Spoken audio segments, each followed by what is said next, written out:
আমেরিকাকে তাদের নিজের মাঠে রুখে দিল ইরান। ওয়াশিংটনের সমস্ত সামরিক শক্তির দাপটকে তুড়ি মেরে উড়িয়ে দিয়ে পারস্য উপসাগরের নিয়ন্ত্রণ এখন সম্পূর্ণ তেহরানের হাতে। কুয়েতের আকাশে ক্ষেপণাস্ত্রের গর্জন আর বাহরাইনে বাজতে থাকা সাইরেন আজ বিশ্বকে একটি স্পষ্ট বার্তা দিচ্ছে, মধ্যপ্রাচ্যে আমেরিকার দিন শেষ, এখন রাজত্ব চলবে কেবল ইরানের। সবকিছু শুরু হয়েছিল স্ট্রেইট অফ হরমুজ বা হরমুজ প্রণালীতে। বিশ্বের মোট জ্বালানি তেলের প্রায় 1/5 পরিবাহিত হয় এই সরু জলপথ দিয়ে। আর এই স্ট্রেইট অফ হরমুজেই পানামার পতাকাবাহী তেলবাহী ট্যাঙ্কার MT কিকুর ওপর ড্রোন হামলা চালিয়ে ইরান প্রমাণ করে দিল এই অঞ্চলের পানির প্রতিটি ফোঁটার ওপর তাদের নজরদারি রয়েছে। মার্কিন প্রেসিডেন্ট ডোনাল্ড ট্রাম্পের সরাসরি নির্দেশে মার্কিন বিমান ও নৌবাহিনী ইরানের 10টি সামরিক ঘাঁটিতে পাল্টা হামলা চালালেও তেহরানকে দমানো যায়নি, বরং মার্কিন এই আগ্রাসনের জবাবে ইরান যে পাল্টা আঘাত হেনেছে তা হোয়াইট হাউসের ঘুম উড়িয়ে দেওয়ার জন্য যথেষ্ট। মার্কিন মিত্রদের বুকে কাঁপন, কুয়েত ও বাহরাইনে আঘাত। আমেরিকার ওপর ইরানের এই কৌশলী ও বীরত্বপূর্ণ আঘাতের পর কাঁপন ধরেছে মধ্যপ্রাচ্যে ওয়াশিংটনের তথাকথিত মিত্রদের বুকে। কুয়েতের আকাশ প্রতিরক্ষা ব্যবস্থা একের পর এক ধেয়ে আসা ইরানি মিসাইল ও ড্রোন ঠেকাতে গিয়ে রীতিমতো হিমশিম খাচ্ছে। দেশটির সামরিক বাহিনী নাগরিকদের শান্ত থাকার আহ্বান জানালেও আকাশের বিস্ফোরণের শব্দ তাদের ভেতরে চরম আতঙ্ক তৈরি করেছে। বাহরাইন আরো বড় ধাক্কা খেয়েছে। বাহরাইন পুরো দেশ জুড়ে এখন বাজছে বিমান হামলার সাইরেন। নাগরিকদের নির্দেশ দেওয়া হয়েছে নিকটবর্তী নিরাপদ আশ্রয়ে চলে যেতে। বাহরাইনের ক্ষোভের মূল কারণ হলো ইরান তাদের সার্বভৌমত্ব লঙ্ঘন করেছে, কিন্তু বাস্তবতা হলো বাহরাইন নিজেই আমেরিকার 5ম নৌবাহকে আশ্রয় দিয়ে এই অঞ্চলে ইরানের নিরাপত্তার জন্য হুমকি তৈরি করে রেখেছিল। ইরান কেবল তার নিজের প্রতিরক্ষায় সেই হুমকির উৎসকে স্তব্ধ করে দিয়েছে। শান্তি চুক্তি ও ওয়াশিংটনের বিশ্বাসঘাতকতা। কয়েকদিন আগেই ওয়াশিংটন ও তেহরানের মধ্যে একটি ভঙ্গুর যুদ্ধবিরতি বা অন্তর্বর্তীকালীন সমঝোতা চুক্তি হয়েছিল। বিশ্ববাসী ভেবেছিল হয়তো এবার পরিস্থিতি শান্ত হবে, কিন্তু আমেরিকার স্বভাবজাত সাম্রাজ্যবাদী নীতি আর ইরানের ওপর হামলা সেই শান্তি প্রচেষ্টাকে নস্যাৎ করে দেয়। ইরান স্পষ্ট জানিয়ে দিয়েছে তারা কোনো চুক্তি ভঙ্গ করতে চায়নি, কিন্তু আমেরিকা যখনই তাদের উপর আঘাত হানবে তেহরান হাত গুটিয়ে বসে থাকবে না। বাহরাইন অভিযোগ করছে যে ইরান ইচ্ছাকৃতভাবে শান্তি আলোচনা ব্যাহত করছে। তবে আসল সত্য হলো আমেরিকা যখন এই অঞ্চলে তার সামরিক শক্তি প্রদর্শন করতে চায় তখন ইরান তার দাঁত ভাঙা জবাব দিতে বাধ্য হয়। ইরান এখন আর রক্ষণাত্মক অবস্থানে নেই, তারা এখন আক্রমণাত্মক এবং এই অঞ্চলের প্রধান চালিকা শক্তি। গ্লোবাল এনার্জি মার্কেট ও নতুন ভূ রাজনীতি ইরানের এই শক্ত অবস্থানের কারণে বৈশ্বিক জ্বালানি বাজার এখন চরম অস্থিরতার মুখে। হরমুজ প্রণালী যদি ইরান সম্পূর্ণ বন্ধ করে দেয় তবে থমকে যাবে বৈশ্বিক অর্থনীতি। আমেরিকা ভালো করেই জানে ইরানের সাথে সরাসরি পূর্ণাঙ্গ যুদ্ধে জড়ানো মানে নিজেদের ধ্বংস ডেকে আনা।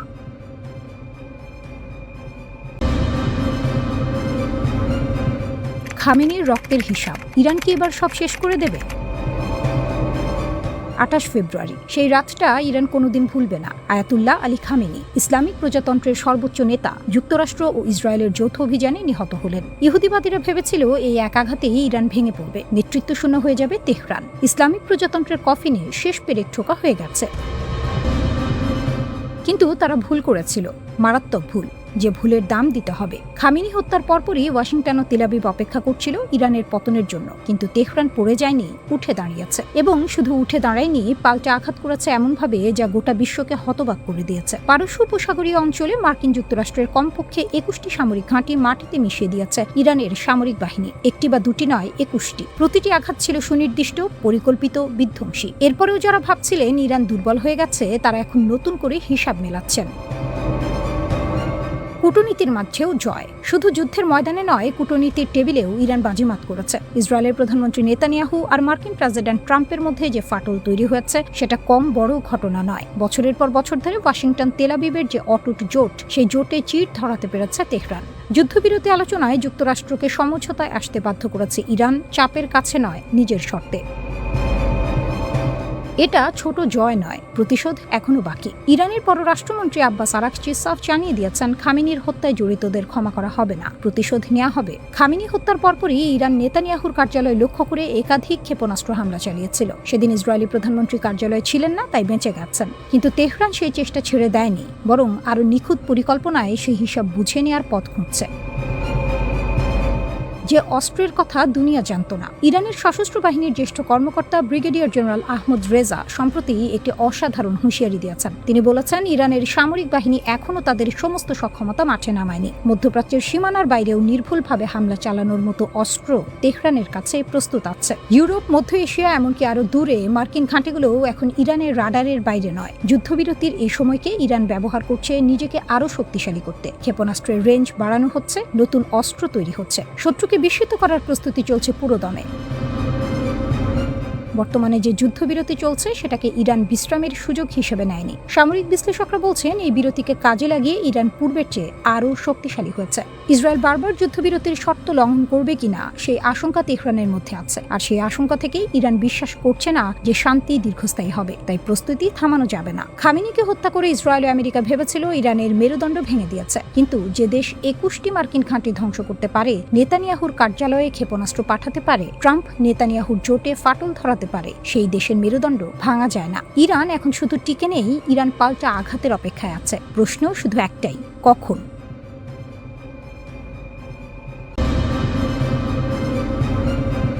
ইরান নয়, ইসরায়েলের আসল ভয় এখন তুরস্ক আর মিশর। কেন? দশকের পর দশক ধরে একটাই সমীকরণ চলে আসছিল, ইসরায়েলের ১ নম্বর শত্রু মানেই ইরান। পরমাণু কর্মসূচি, প্রক্সি মিলিশিয়া, হিজবুল্লাহ, সব রাস্তা তেহরানে গিয়ে শেষ হতো। কিন্তু এখন ইসরায়েলের নিজস্ব গণমাধ্যম এবং থিঙ্ক ট্যাঙ্কগুলো অন্য একটি প্রশ্ন তুলছে। আগামী দশকে আসল চ্যালেঞ্জ কি ইরান নাকি অন্য কেউ? উত্তরটা চমকে দেওয়ার মতো, তুরস্ক এবং মিশর। তুরস্ককে কেন হঠাৎ ভয় পাচ্ছে তেল আবিব? ইসরায়েলের প্রভাবশালী দৈনিক মারিভে সম্প্রতি একটি সামরিক বিশ্লেষণ প্রকাশিত হয়েছে। সেখানে সরাসরি বলা হয়েছে, তুরস্ক শুধু একটি আঞ্চলিক শক্তি নয়, এটি এমন একটি সামরিক ও প্রযুক্তিগত শক্তিতে পরিণত হচ্ছে যা পুরো মধ্যপ্রাচ্যের ভারসাম্য বদলে দিতে সক্ষম। ন্যাটোতে যুক্তরাষ্ট্রের পরই তুরস্কের অবস্থান। কয়েক লাখ সক্রিয় সেনা, আধুনিক যুদ্ধ সক্ষমতা, বিস্তৃত সামরিক অবকাঠামো, এটুকু হয়তো আগেও জানা ছিল। কিন্তু ইসরায়েলি বিশ্লেষকদের ঘুম কাটছে অন্য একটি বিষয়, তুরস্কের প্রতিরক্ষা শিল্প। একসময় বিদেশি অস্ত্রের উপর পুরোপুরি নির্ভরশীল এই দেশটি এখন নিজেদের সামরিক চাহিদার প্রায় ৮০% দেশীয় প্রযুক্তিতে মেটাচ্ছে। যুদ্ধবিমান, ড্রোন, ক্ষেপণাস্ত্র, সাঁজোয়াজান, নৌ প্রযুক্তি, প্রতিটি ক্ষেত্রে আঙ্কারা দ্রুত গতিতে এগিয়ে যাচ্ছে। আর তুর্কি ড্রোনের কথা তো এখন পুরো বিশ্বই জানে। ইউক্রেন থেকে আজারবাইজান, বিভিন্ন সংঘাতে বাইরাক্তার ড্রোন যেভাবে যুদ্ধের গতিপথ বদলে দিয়েছে, সেটা নতুন করে সামরিক ভূগোলের হিসাব লিখিয়ে দিচ্ছে। ইউরোপ, আফ্রিকা, মধ্য এশিয়া সব জায়গায় তুরস্কের সামরিক প্রভাব ছড়িয়ে পড়ছে। কিন্তু শুধু অস্ত্র নয়, ইসরায়েলি বিশ্লেষকরা আরো বেশি চিন্তিত তুরস্কের কূটনৈতিক আক্রমণাত্মকতা নিয়ে। গাজা ইস্যুতে এরদোয়ানের কঠোর অবস্থান, ফিলিস্তিনের প্রতি প্রকাশ্য সমর্থন এবং মুসলিম বিশ্বের নেতৃত্বে নিজেকে প্রতিষ্ঠা করার সুস্পষ্ট প্রচেষ্টা, এই সবকিছু মিলিয়ে তেল আবিব একটি বহুমাত্রিক চ্যালেঞ্জ দেখছে। সামরিক শক্তি, প্রযুক্তিগত সক্ষমতা, রাজনৈতিক প্রভাব, কূটনৈতিক নেতৃত্ব, একসাথে এই 4টি মাত্রায় যে দেশ এগিয়ে যাচ্ছে, সেটাই দীর্ঘমেয়াদে সবচেয়ে বিপজ্জনক প্রতিদ্বন্দ্বী। মিশর শান্তি চুক্তির পরেও কেন যুদ্ধের আশঙ্কা? জেরুজালেমে অনুষ্ঠিত JMS ইন্টারন্যাশনাল পলিসি সামিটে হারুফ সেন্টারের প্রধান নির্বাহী আহমিয়াদ কোহেন একটি বিস্ফোরক মন্তব্য করলেন। আগামী 15 বছরের মধ্যে মিশরের সঙ্গে যুদ্ধে জড়াতে পারে ইসরায়েল। কথাটা শুনলে হোঁচট লাগে, কারণ ইসরায়েল ও মিশর 1979 সালেই ঐতিহাসিক শান্তি চুক্তি করেছে। 4 দশকেরও বেশি সময় ধরে দুই দেশের মধ্যে নিরাপত্তা সহযোগিতা চলছে, সিনাই অঞ্চলে একসাথে সন্ত্রাস দমন করেছে। তাহলে কোহেন কোন ভিত্তিতে এই পূর্বাভাস দিচ্ছেন? তার যুক্তি হলো, ইরান ও প্রতিরোধ শক্তির প্রভাব যদি কমে যায়, মধ্যপ্রাচ্যে একটি নতুন কৌশলগত শূন্যতা তৈরি হবে। আর সেই শূন্যতা পূরণ করতে এগিয়ে আসবে সুন্নি মুসলিম রাষ্ট্রগুলো। তখন যদি মুসলিম ব্রাদারহুড আবারও মিশরের ক্ষমতায় ফেরে, কায়রো ও তেল আবিবের সম্পর্ক সম্পূর্ণ ভিন্ন মোড় নেবে। এই মন্তব্যকে একা কোহেনের মতামত বলে উড়িয়ে দেওয়া কঠিন, কারণ মার্কিন গুপ্তচর বৃত্তি মামলায় দণ্ডিত সাবেক ইসরায়েলপন্থী বিশ্লেষক জোনাথন পোলার্ডও একই সতর্কবার্তা দিয়েছেন। ইরান দুর্বল হলে তুরস্ক ও মিশরই হবে ইসরায়েলের প্রধান কৌশলগত প্রতিদ্বন্দ্বী। ইসরায়েল এখন একসঙ্গে একাধিক ফ্রন্টে চাপে আছে, গাজা, ইরান, লেবানন সীমান্ত। এই পরিস্থিতিতেই উগ্র ডানপন্থী জাতীয় নিরাপত্তা মন্ত্রী ইতামার বেন গভীর প্রকাশ্যে বলেছেন, প্রয়োজনে ট্রাম্পের অনুরোধও প্রত্যাখ্যান করতে পারে ইসরায়েল।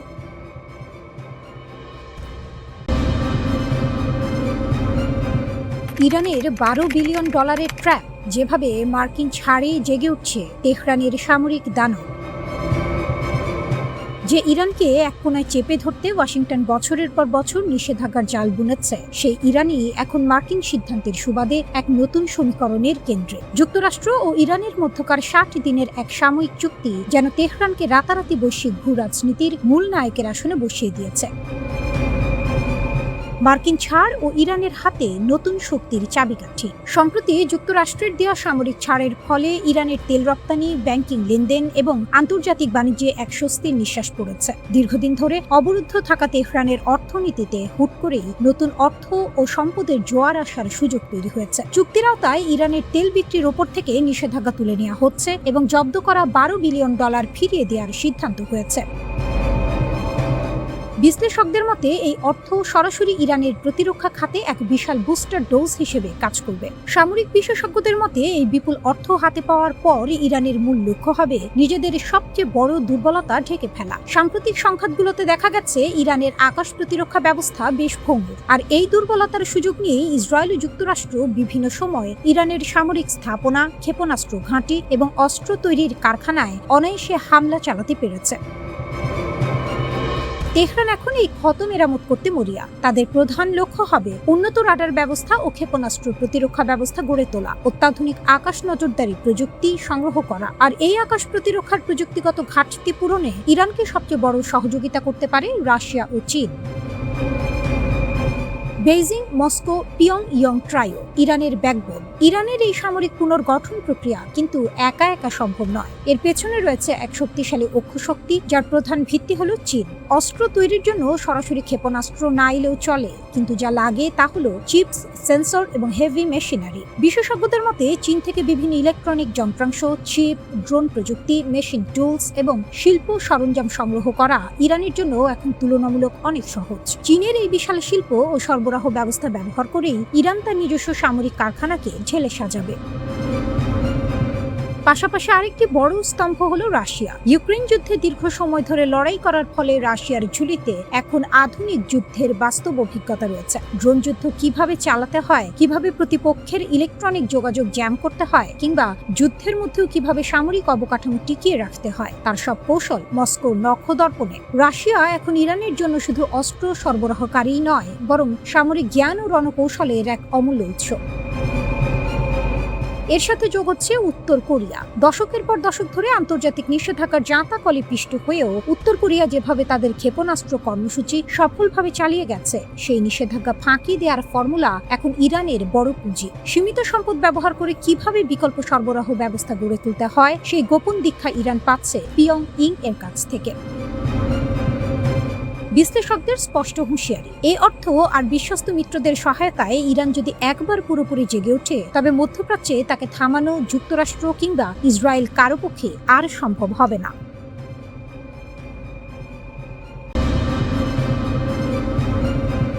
মার্কিন যুক্তরাষ্ট্র ও ইরানের মধ্যকার নজিরবিহীন সংঘাতের বারুদ শান্ত হতে না হতেই মধ্যপ্রাচ্যের ভূ রাজনীতিতে এক নতুন ঝড়ের পূর্বাভাস মিলছে। ওয়াশিংটন ও তেল আবিবের সমস্ত সামরিক ও মনস্তাত্ত্বিক চাপকে বুড়ো আঙুল দেখিয়ে ইরান এবং তার মিত্ররা কেবল যে টিকে গেছে তাই নয়, বরং তারা বুক চিতিয়ে দাঁড়িয়েছে। আর এই পুরো দৃশ্যপটের ঠিক কেন্দ্রবিন্দুতে রয়েছে লেবাননের প্রতিরোধ আন্দোলন হিজবুল্লাহ। আমেরিকার দম্ভ চূর্ণ করে এবং ইসরায়েলি সামরিক আগ্রাসনকে ব্যর্থ দাবি করে ইরান ও হিজবুল্লাহ এখন মধ্যপ্রাচ্যের ক্ষমতার ভারসাম্য নিজেদের পক্ষে নেয়ার খেলায় মেতেছে। যুদ্ধবিরতি হয়তো কামানের গর্জন থামিয়েছে, কিন্তু আঞ্চলিক আধিপত্য ও প্রভাব বিস্তারের আসল মনস্তাত্ত্বিক লড়াইটি কেবল শুরু হলো। যুদ্ধবিরতির পরপরই এক অগ্নিগর্ভ টেলিভিশন ভাষণে হিজবুল্লাহ প্রধান নাইম কাশেম ইসরায়েলের সামনে স্পষ্ট ও কঠোর শর্ত ছুড়ে দিয়েছেন। হিজবুল্লাহর এই বার্তা কোনো নমনীয়তা নয়, বরং চরম লিভারেজ বা সুবিধাজনক অবস্থানে থেকে দেয়া একটি হুঙ্কার। কাশেমের দাবি অত্যন্ত সোজাসাপটা, পূর্ণাঙ্গ প্রত্যাহার। ইসরায়েলকে লেবাননের প্রতি ইঞ্চি ভূখণ্ড থেকে সম্পূর্ণ এবং একটি নির্দিষ্ট সময়সীমার মধ্যে চলে যেতে হবে। কোনো বাফার জোন নয়, কোনো আংশিক পিছু হটা, তথাকথিত বাফার জোন বা আপোষের কোনো সুযোগ নেই। সার্বভৌমত্ব পুনরুদ্ধার। লিতানি নদীর দক্ষিণে কেবল লেবাননের সেনাবাহিনী মোতায়েন থাকবে এবং আকাশ, স্থল ও সমুদ্র পথে ইসরায়েলি আগ্রাসন সম্পূর্ণ বন্ধ করতে হবে। কাশেম অত্যন্ত চতুরতার সাথে লেবাননের অভ্যন্তরীণ রাজনীতিকেও এক বার্তা দিয়েছেন। তিনি সাফ জানিয়েছেন, লিতানি নদীর দক্ষিণে লেবানন সেনাবাহিনী এবং হিজবুল্লাহর মধ্যকার পারস্পরিক নিরাপত্তা ও সহযোগিতা কেমন হবে তা সম্পূর্ণ তাদের অভ্যন্তরীণ বিষয়। এতে ইসরায়েলের নাক গলানোর বা কোনো কিছু জানার অধিকার নেই। হিজবুল্লাহ নিজেকে লেবানন রাষ্ট্রের সার্বভৌমত্বের সবচেয়ে বড় গ্যারান্টি হিসেবে উপস্থাপন করছে, যা আমেরিকার অহংকার গুড়িয়ে দিয়েছে। হিজবুল্লাহর এই আকস্মিক আত্মবিশ্বাসের মূল জ্বালানি আসছে তেহরান থেকে। ইতিহাসের অন্যতম বিপজ্জনক ও সরাসরি মার্কিন ইসরায়েলি হুমকির মুখোমুখি হয়েও ইরানের শাসন ব্যবস্থা কেবল টিকেই থাকেনি, বরং নিজেদের অক্ষকে অক্ষত রাখতে পেরেছে। তেহরানের নেতারা এই সংঘাতের সমাপ্তিকে মার্কিন অর্থনৈতিক ও সামরিক চাপের বিরুদ্ধে এক মহাকাব্যিক বিজয় হিসেবে উদযাপন করছেন। ইরানের এই রাজনৈতিক ও সামরিক টিকে থাকা পুরো প্রতিরোধের অক্ষ, তা সে লেবানন, সিরিয়া কিংবা ইয়েমেনেই হোক না কেন, তাদের মধ্যে এই ধারণাকে দৃঢ় করেছে যে ওয়াশিংটন তেল আবিব জোট অপরাজেয় নয়। হিজবুল্লাহর হিসাব কষে দেখিয়েছে যে গত কয়েক মাসের তীব্র ইসরায়েলি বিমান হামলা, শীর্ষ নেতৃত্বের হত্যাকাণ্ড এবং আন্তর্জাতিক নিষেধাজ্ঞা সত্ত্বেও তাদের রাজনৈতিক সংকল্প ও সামরিক চেইন অফ কমান্ড ভেঙে ফেলা যায়নি। তারা প্রমাণ করতে চায় তারা এখনও ধ্বংসস্তূপের মধ্য থেকে উঠে দাঁড়িয়ে পোস্ট ওয়ার বা যুদ্ধোত্তর ল্যান্ডস্কেপের প্রধান খেলোয়াড় হিসেবে নিয়ন্ত্রণ বজায় রাখছে। হিজবুল্লাহ ও ইরানের এই চরম আগ্রাসী মনোভাবের পেছনে আরেকটি অত্যন্ত গুরুত্বপূর্ণ অনুঘটক কাজ করছে, তা হলো মার্কিন যুক্তরাষ্ট্র এবং ইসরায়েলের মধ্যকার ক্রমশ দৃশ্যমান হতে থাকা ফাটল। উপরিকাঠামোতে ওয়াশিংটন যতই ইসরায়েলের অবিচ্ছেদ্য মিত্র হিসেবে নিজেকে জাহির করুক না কেন, সামরিক কৌশল, আঞ্চলিক উত্তেজনা বৃদ্ধি এবং যুদ্ধ পরবর্তী মধ্যপ্রাচ্যের ভবিষ্যৎ রূপরেখা নিয়ে হোয়াইট হাউস ও তেল আবিবের মধ্যে গভীর মতবিরোধ তৈরি হয়েছে।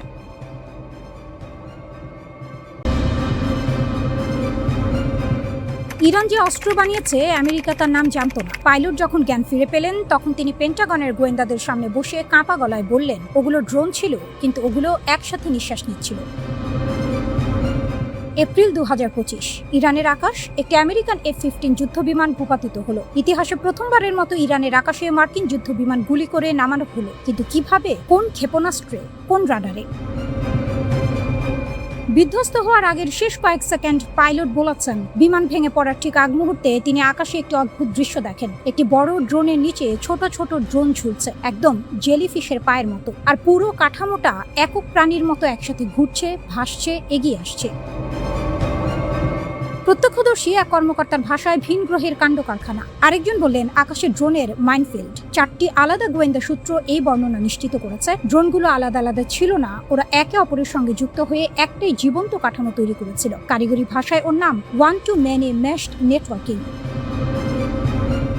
এই প্রযুক্তি আসলে কি? সাধারণ ড্রোন আক্রমণে একটা ড্রোন একটি লক্ষ্যে ধেয়ে যায়। আধুনিক প্রতিরক্ষা ব্যবস্থা সেটা ধরতে পারে, গুলি করতে পারে, ধ্বংস করতে পারে। কিন্তু যদি একসাথে 50টি ড্রোন একটাই মস্তিষ্কের নির্দেশে চলে, যদি ওরা পরস্পরের সঙ্গে যোগাযোগ করতে করতে আকৃতি বদলাতে পারে, একটাকে গুলি করলে বাকিরা দলছুট না হয়ে বরং নতুন ছক কষে এগিয়ে আসে, তখন আর এটা একটা ড্রোন নয়, এটা একটি জীব, একটা ঝাঁক, একটা চিন্তাশীল আক্রমণ। মার্কিন ড্রোন বিশেষজ্ঞ এমা বেটস বলেছেন, এই ধরনের সমন্বিত ড্রোন ঝাঁক যদি বিস্ফোরক বহন করে নিখুঁতভাবে আকৃতি বজায় রেখে আক্রমণ চালাতে পারে, তাহলে যে কোনো দেশের প্রতিরক্ষা ব্যবস্থার জন্য সেটা ব্যয়বহুল দুঃস্বপ্ন। কারণ এক একটা ইন্টারসেপ্টর মিসাইলের দাম লক্ষ লক্ষ ডলার, আর ড্রোনের ঝাঁক আসে হাজার হাজার। এতদিন এই প্রযুক্তি শুধু চীন আর রাশিয়ার কাছে আছে বলে ধারণা ছিল। এখন প্রশ্ন, ইরান কোথা থেকে পেল? ইরান যেভাবে খেলা পাল্টে দিল। ইরানের ড্রোন গল্পটা পুরনো। ইউক্রেন যুদ্ধে রাশিয়া ইরানি শাহী ড্রোন ব্যবহার করে ইউরোপকে চমকে দিয়েছিল। সস্তা, সহজ কিন্তু কার্যকর। কিন্তু সেটা ছিল প্রথম অধ্যায়। দ্বিতীয় অধ্যায়ে ইরান শুধু সস্তা ড্রোন বানায়নি, তারা ড্রোনকে চিন্তা করতে শিখিয়েছে, ঝাঁক মারতে শিখিয়েছে, একসাথে শ্বাস নিতে শিখিয়েছে। বিশেষজ্ঞরা মনে করছেন, রাশিয়া বা চীনের প্রযুক্তি সহায়তায় ইরান এই ক্ষমতা অর্জন করেছে। ইউক্রেনের রণাঙ্গন ছিল পরীক্ষাগার, মধ্যপ্রাচ্য হলো বাস্তব মঞ্চ। এবং সেই মঞ্চে এপ্রিল মাসে যা ঘটলো, একটা F-15 মাটিতে পড়লো, সেটা শুধু একটি বিমান ভূপাতিত হওয়ার গল্প নয়, সেটা একটি বার্তা। পেন্টাগনের ভেতরে এখন কি চলছে? পাইলটের বর্ণনা দিয়ে খোদ মার্কিন গোয়েন্দা সংস্থার কর্মকর্তাদের মধ্যে দুটো দল তৈরি হয়েছে। একদল বলছে পাইলট সেদিন মাথায় কনকাশন পেয়েছিলেন, এটা তার দ্বিতীয়বার বিমান বিধ্বস্তের ঘটনা। আগেরবার কুয়েতি বাহিনীর ফ্রেন্ডলি ফায়ারে বিমান পড়েছিল। মানসিক ট্রমায় মানুষ অনেক কিছু দেখে যা আসলে থাকে না। আরেক দল বলছে 4টি স্বাধীন গোয়েন্দা সূত্র এই ঘটনা নিশ্চিত করেছে এটা এক পাইলটের হ্যালোসিনেশন নয়। মার্কিন এয়ারফোর্স বা সেন্ট্রাল কমান্ড এখনো আনুষ্ঠানিক কোনো মন্তব্য করেনি। সেই নীরবতাটাই সবচেয়ে জোরালো বক্তব্য।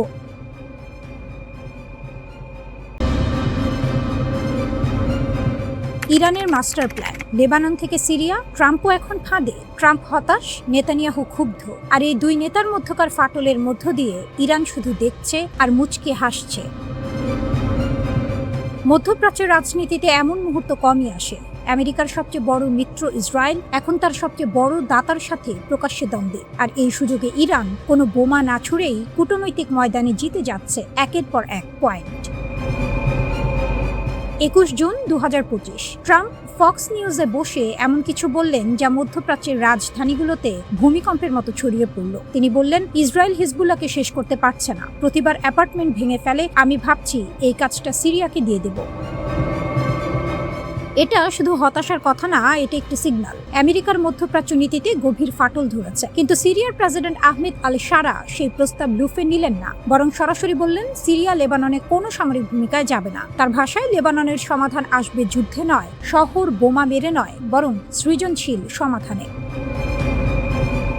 সবচেয়ে বড় চমক, শারা বললেন হিজবুল্লাহর সাথে আলোচনার টেবিলে বসতে তার আপত্তি নেই। যদি এটা লেবানন ও সিরিয়ার স্বার্থে হয় তাহলে কেন নয়? এখানেই ইরানের আসল খেলা বোঝা দরকার। হিজবুল্লাহ ইরানের তৈরি অর্থায়নে, অস্ত্রে, আদর্শে। লেবাননে ইসরায়েলের বিরুদ্ধে লড়াই করতে করতে হিজবুল্লাহ দুর্বল হয়েছে, ঠিক আছে, কিন্তু ইরান কি আসলে হিজবুল্লাহকে জেতাতে চায়, নাকি এই যুদ্ধকে জিইয়ে রেখে তার সুবিধা নিতে চায়? উত্তর দ্বিতীয়টা। কারণ এই যুদ্ধ যতদিন চলবে ইসরায়েল আন্তর্জাতিকভাবে বিচ্ছিন্ন হতে থাকবে, ট্রাম্প নেতানিয়াহুর সম্পর্ক ক্ষয় হতে থাকবে, আমেরিকার মনোযোগ বিভক্ত থাকবে, আর ইরান নিয়ে সুইজারল্যান্ড যে পারমাণবিক আলোচনা চলছে সেখানে ইরানের দর কষাকষির ক্ষমতা বাড়তে থাকবে।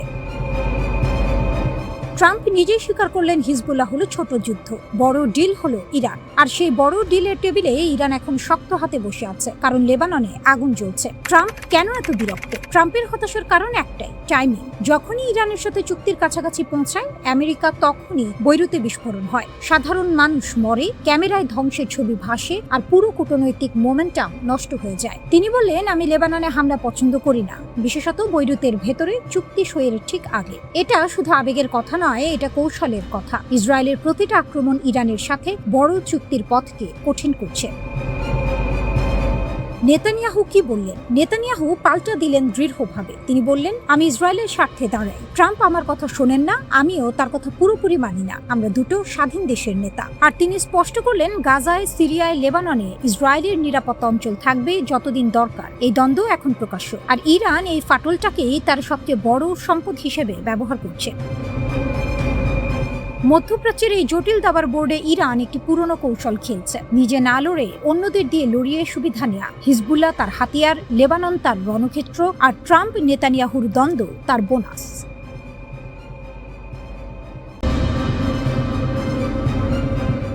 যেতে হবে জেনেও কেন মরছ? হিজবুল্লাহর এক ভিডিওতে কাঁপছে ইসরায়েল। একটি ভিডিও, কয়েকটি ছবি আর একটি প্রশ্ন, যদি এমনিতেই চলে যাবে তাহলে শেষজন হয়ে কেন মরছ? হিজবুল্লাহ এই বার্তাটা ছেড়ে দিল ঠিক সেই মুহূর্তে যখন ইসরায়েলি মিডিয়া নিজেই লেবাননের যুদ্ধক্ষেত্রকে বলছে বিপর্যয়। যখন একদিনে 4 জন সেনা মারা গেছেন, একজন ব্যাটালিয়ন কমান্ডার নিহত হয়েছেন, আরো 5 জন আহত। বুলেট দিয়ে নয়, একটি প্রশ্ন দিয়ে ইসরায়েলের বুকে ছুরি বসিয়ে দিল হিজবুল্লাহ। আর এই পুরো ঘটনার পেছনে যে শক্তি দাঁড়িয়ে আছে নীরবে, কৌশলে, অদৃশ্যভাবে, তার নাম ইরান। মনস্তাত্ত্বিক যুদ্ধ, অস্ত্রের চেয়েও ধারালো। যুদ্ধে শুধু গুলি চলে না, মাথাও চলে। হিজবুল্লাহর এই ভিডিওটা কোনো সাধারণ প্রচারণা নয়, এটি সুনির্দিষ্ট লক্ষ্যে ছোড়া একটি মনস্তাত্ত্বিক ক্ষেপণাস্ত্র। লক্ষ্য ইসরায়েলি সমাজের ভেতরে প্রশ্ন তোলা, সন্দেহ ঢোকানো, মনোবল ভাঙা। বার্তাটা সরল কিন্তু ভয়ঙ্কর কার্যকর। ইসরায়েলি সরকার নিজেই স্বীকার করেছে লেবানন থেকে সরে আসার কথা। আমেরিকার সঙ্গে ইরানের চুক্তিতে লেবানন ফ্রন্টে যুদ্ধবিরতির কথা আছে। তাহলে ইসরায়েলি সেনারা এখনো কেন মাটি আঁকড়ে আছে? কার জন্য মরছেন? এই প্রশ্নটা যখন একজন ইসরায়েলি মা করেন, যখন একজন সৈনিকের বাবা করেন, তখন সেটা আর শুধু প্রশ্ন থাকে না, সেটা রাজনৈতিক চাপ হয়ে ওঠে। নেতানিয়াহুর উপর চাপ। হিজবুল্লাহ জানে এই খেলা, আর এই খেলা শিখিয়েছে ইরান। একদিনে 5 সেনা, ইসরায়েলি মিডিয়া বলছে বিপর্যয়। কাফার তেবনে, দক্ষিণ লেবানন, হিজবুল্লাহর অ্যান্টি ট্যাঙ্ক মিসাইল বা বিস্ফোরকবাহী ড্রোন সরাসরি আঘাত করলো একটি ইসরায়েলি ট্যাঙ্কে। 4 জন নিহত, তাদের মধ্যে 52তম ব্যাটালিয়নের কমান্ডার, যিনি মাত্র কয়েকদিন আগে দায়িত্ব নিয়েছিলেন। একটি ব্যাটালিয়নের কমান্ডার মাঠে মারা যাওয়া সাধারণ ক্ষতি নয়, এটি সামরিক নেতৃত্বে আঘাত, এটি মনোবলে আঘাত। ইসরায়েলি সেনাবাহিনীর তদন্তে নিশ্চিত হয়েছে ঘটনাটা কোনো কারিগরি ত্রুটি নয়, সরাসরি হিজবুল্লাহর নির্ভুল হামলা। কয়েক ঘন্টার মধ্যে আবার হামলা, এবার ড্রোন, আরো 5 জন আহত, একজনের অবস্থা গুরুতর। ইসরায়েলি মিডিয়া সেই দিনটিকে বর্ণনা করেছে একটি মাত্র শব্দে, বিপর্যয়। নেতানিয়াহুর দ্বিমুখী চাপ, ভেতরে আর বাইরে দুদিক থেকেই চাপে নেতানিয়াহু। বাইরে ট্রাম্প ইতিমধ্যে ইরানের সঙ্গে সমঝোতার স্মারক সই করে ফেলেছেন, সেই চুক্তিতে লেবানন ফ্রন্টে তাৎক্ষণিক যুদ্ধবিরতির কথা আছে। ভাইস প্রেসিডেন্ট জেডি ভ্যান্স প্রকাশ্যে বলেছেন ইসরায়েলের বৈরুত হামলা এই কূটনৈতিক প্রক্রিয়াকে ক্ষতিগ্রস্ত করছে। ভেতরে ইসরায়েলি সমাজে প্রশ্ন উঠছে, প্রতিদিন কফিন ফিরছে, পরিবারগুলো জানতে চাইছে এই যুদ্ধের শেষ কোথায়। কিন্তু নেতানিয়াহু পিছু হচ্ছেন না, বরং তিনি ওয়াশিংটনে লবিং করছেন। রক্ষণশীল মিডিয়া ব্যক্তিত্ব আর কংগ্রেসের মিত্রদের মাধ্যমে ইরান চুক্তির বিরুদ্ধে জনমত তৈরির চেষ্টা করছেন। সিনেটর বিল ক্যাসিডি বললেন এটা দশকের সবচেয়ে বড় পররাষ্ট্রনীতির ব্যর্থতা। টেড ক্রুজ বললেন চুক্তির শর্তগুলো বিপজ্জনক, কিন্তু ট্রাম্প সই করে ফেলেছেন, চাকা ঘুরতে শুরু করেছেন। ইরানের নীরব বিজয়, এই পুরো ছবিটা এক ধাপ পিছিয়ে দেখলে একটি বিষয় স্পষ্ট হয়ে যায়। ইরান সরাসরি যুদ্ধ করেনি লেবাননে, ইরানের সেনা মারা যায়নি কাফার তেপনিতে, কিন্তু হিজবুল্লাহ যে অস্ত্র ব্যবহার করেছে, যে কৌশলে হামলা করেছে, যে সময়ে মনস্তাত্ত্বিক ভিডিও ছেড়েছে, এই পুরো পরিকল্পনার পেছনে তেহরানের ছাপ অস্বীকার করার উপায় নেই।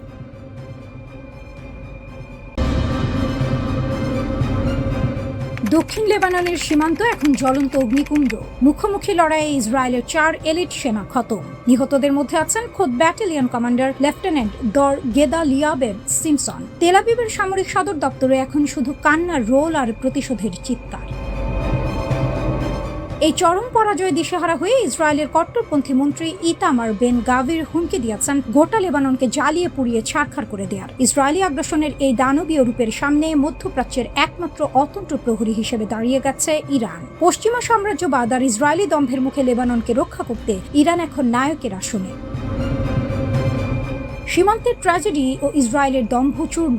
দক্ষিণ লেবাননের পাহাড়ি অঞ্চলে ইসরায়েলি বাহিনী ভেবেছিল তারা সহজেই আধিপত্য বিস্তার করবে, কিন্তু লেবাননের প্রতিরোধ যোদ্ধাদের সুনিপুণ অ্যাম্বুশে মুহূর্তের মধ্যে চূর্ণ হয়ে যায় ইসরায়েলি অহংকার। 4 সেনা নিহতের খবর ছড়িয়ে পড়তেই তেল আবিবের রাজনৈতিক অঙ্গনে তোলপাড় শুরু হয়। বিশেষ করে ব্যাটালিয়ন কমান্ডার সিমসনের মৃত্যু ইসরায়েলি ডিফেন্স ফোর্সের মনোবলকে গুঁড়িয়ে দিয়েছে। এই ক্ষয়ক্ষতি আড়াল করতেই এখন ইসরায়েলের কট্টর ডানপন্থীরা উন্মাদের মতো আচরণ করছে। ইতামার বেন গাভিরের উস্কানি।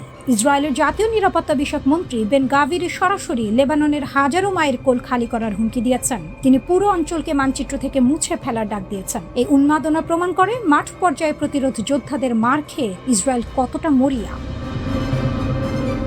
মার্কিন ইসরায়েল দ্বিমুখী নীতি ও ফ্রান্সের অসহায়ত্ব। লেবানন ইস্যুতে পশ্চিমা জোটের ভেতরেই এখন তীব্র ফাটল। একদিকে মার্কিন প্রেসিডেন্ট ডোনাল্ড ট্রাম্প বৈরুতে ইসরায়েলি বিমান হামলার সমালোচনা করছেন, অন্যদিকে ইসরায়েলকে অস্ত্র সরবরাহ সচল রাখছেন। ট্রাম্পের এই তথাকথিত উদ্বেগ আসলে মধ্যপ্রাচ্যে মার্কিন মুখ বাঁচানোর একটি চেষ্টা মাত্র। নেতানিয়াহু সাফ জানিয়ে দিয়েছেন ওয়াশিংটনের কোনো বিধিনিষেধ তিনি মানবেন না। এদিকে ফরাসি পররাষ্ট্রমন্ত্রী জন ওয়েলবুরো যুক্তরাষ্ট্রের কাছে আকুতি জানাচ্ছেন যেন তারা ইসরায়েলকে থামায়, কিন্তু বাস্তবতা হলো পশ্চিমা পরাশক্তিগুলো মুখে শান্তির কথা বললেও ভেতরে ভেতরে ইসরায়েলি যুদ্ধাপরাধের অংশীদার। তারা লেবাননের সার্বভৌমত্ব রক্ষায় সম্পূর্ণ ব্যর্থ। ইরান লেবাননের সার্বভৌমত্বের আসল ত্রাতা। পশ্চিমাদের এই ভণ্ডামি এবং ইসরায়েলের আগ্রাসনের মুখে লেবানন যখন অভিভাবকহীন, ঠিক তখনই ত্রাতার ভূমিকায় অবতীর্ণ হয়েছে ইরান। তেহরান কেবল ফাঁকা বলি বা যুদ্ধের হুমকি দেয় না, তারা মাঠ পর্যায়ে প্রতিরোধ গড়ে তোলার আসল কারিগর। যুদ্ধবিরতির নামে ইসরায়েলি প্রতারণা। লেবানন ও ইসরায়েলের মধ্যে একটি যুদ্ধবিরতির সমঝোতা হওয়ার কথা ছিল, কিন্তু ইসরায়েল তাদের পুরনো স্বভাব অনুযায়ী সেই সমঝোতা লঙ্ঘন করেছে। তাদের আসল উদ্দেশ্য শান্তি নয়, বরং দক্ষিণ লেবাননের খনিজ ও কৌশলগত অঞ্চলের ওপর নিয়ন্ত্রণ প্রতিষ্ঠা করা। ইসরায়েলি সেনাবাহিনী ঘোষণা করেছে যে তারা লেবাননের অবকাঠামো ধ্বংস করা অব্যাহত রাখবে। এটি কোনো সামরিক অভিযান নয়, এটি একটি স্বাধীন রাষ্ট্রের ওপর জাতিগত নিধনযজ্ঞ। আর এই আগ্রাসনের সামনে ইরান একাই প্রতিরোধ প্রাচীর গড়ে তুলেছে। অবিরাম ইসরায়েলি হামলায় দক্ষিণ লেবাননে এখন মানবিক বিপর্যয় চরমে। হাজার হাজার নিরীহ মানুষ প্রাণ হারিয়েছেন, লাখ লাখ মানুষ নিজ ভূমিতে উদ্বাস্তু হয়ে দিন কাটাচ্ছেন। জাতিসংঘ এবং আন্তর্জাতিক অপরাধ আদালত কেবল নীরব দর্শকের ভূমিকা পালন করছে।